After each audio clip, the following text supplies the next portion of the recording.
To lock apps with passwords on Samsung Galaxy S26, first of all, you'll need to open settings on your device. Next step is to navigate down, and here we can click on security and privacy.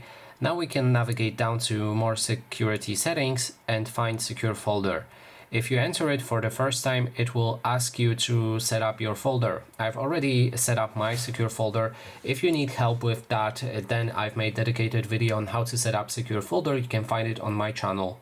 If we have this set up, we can go back and find the secure folder either on our home screen somewhere as a icon or in the app drawer like I have it right here. So it should look exactly like this. You can click on it, then it will ask you for a password, and that way you'll be able to enter your secure folder and add any apps that you want to lock with a password.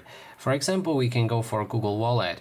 When Google Wallet is added, we'll be able to access it only with the app, with the secure folder, and without it. So keep in mind that the instance of wallet in your secure folder is different than the wallet that you have somewhere on your phone.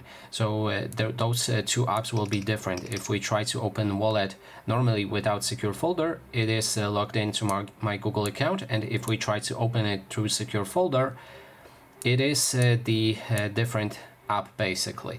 So now when we have that covered, keep in mind that if you want to always have your apps locked, you need to leave secure folder with those three dots and then select lock and exit. That way, if you will try to access it again to open apps, it will ask you for password. That way you can put passwords on apps.